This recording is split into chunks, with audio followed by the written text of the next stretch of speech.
Thanks for staying on with us. I'm with Honor Asia Pacific President. I just want to know a little bit better about how, the players are plenty in that 80% zone that you speak of, that 1,000 ringgit to 3,000 ringgit.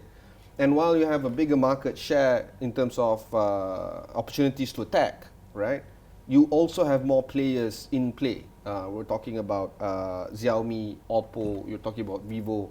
How do you make sure that your voice rises above the competition in the market right now?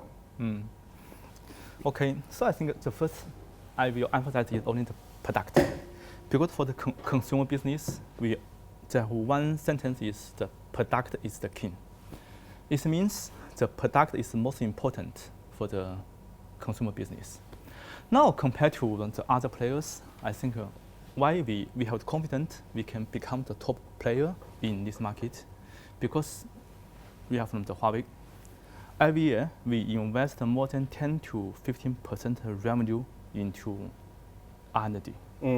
This means our technology, our product can be much better, can be much advanced than our other players.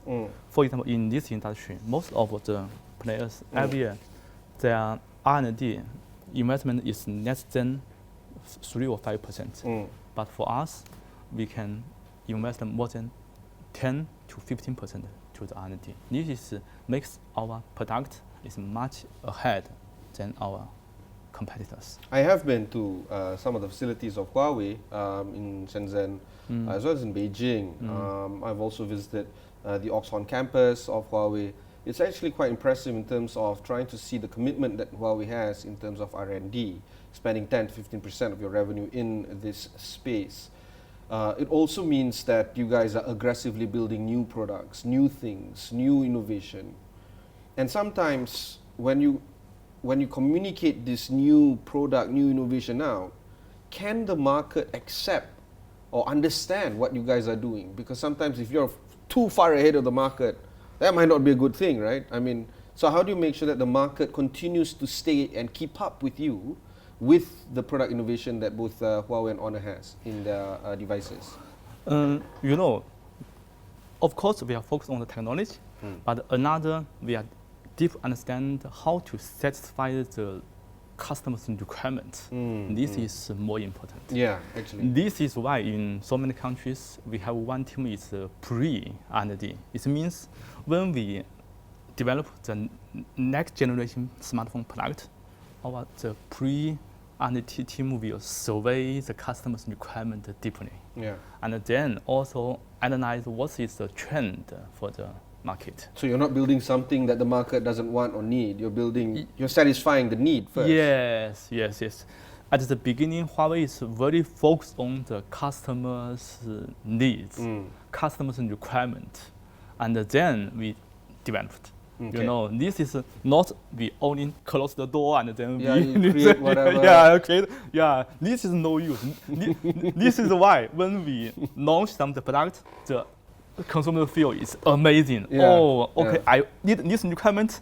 Yeah, I need this. Yes, this is what I want.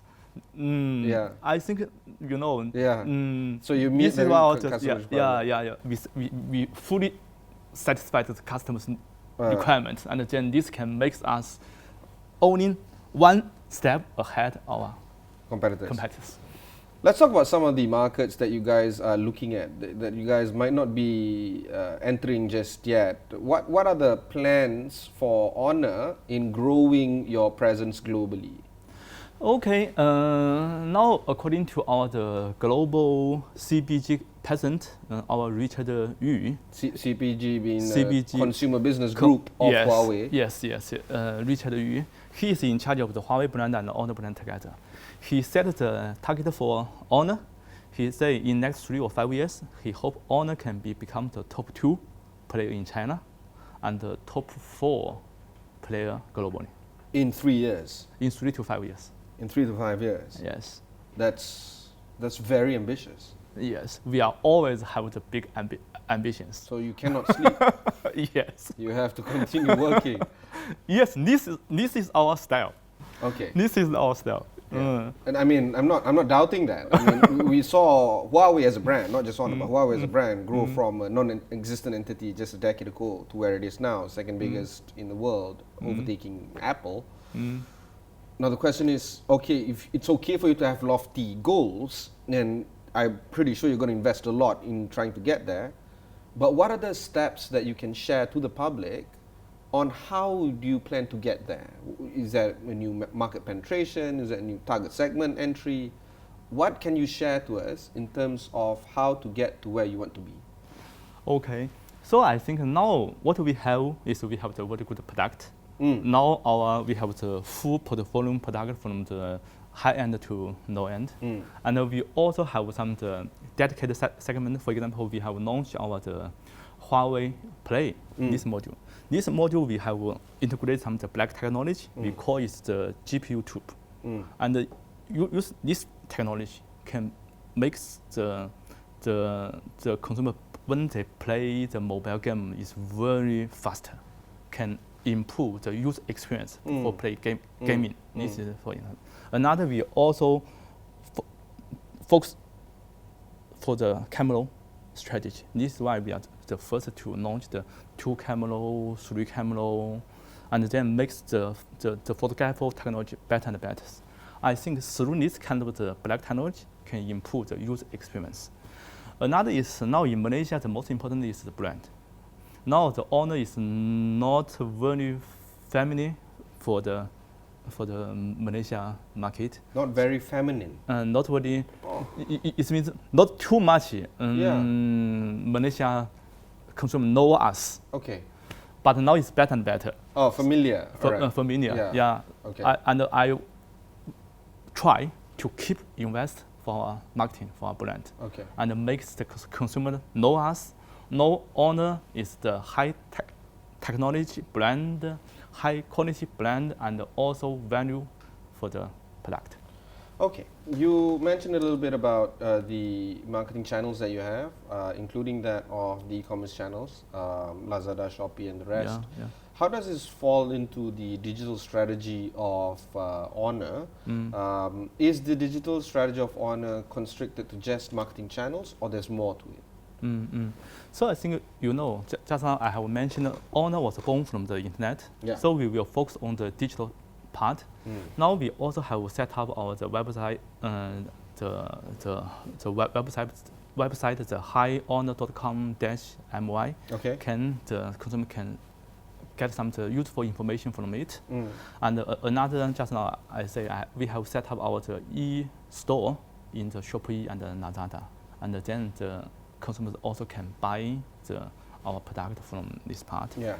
And also we also construct our community club for the online as well.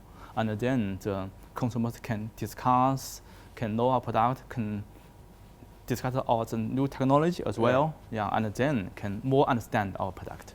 Final question involves a little bit more on the market development of Malaysia.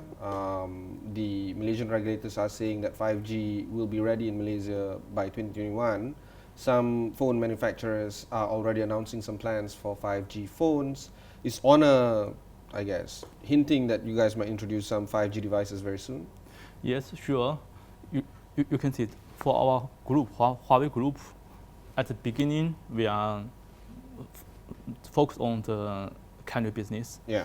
It means for the 4G, we are the leading player already. Yeah. Now for the 5G, I think our technology is much advanced than other competitors. Okay. Now we have the confidence to launch the 5G smartphone as early as possible. Now, when you say early as possible, early as possible. This year or? Okay. According the Honor global president George Zhao's speak, we plan to launch our V30 smartphone, 5G smartphone, in the end of this year. End of this year? Yeah. That's Honor's first 5G smartphone? Yeah, V30. All right. View 30. Yes. Right. We'll be watching very closely on that one. Okay. That was my conversation with Yi Wei, the Vice President of Honor for Asia Pacific. If you've missed any part of this interview, just head on to astro1.com, look for Notepad there. You can also watch this kind of interviews on your mobile devices. Just download the AWANI app, wherever you get the application. Until then, thanks very much for watching, and goodbye. Thank you, sir. Okay, thank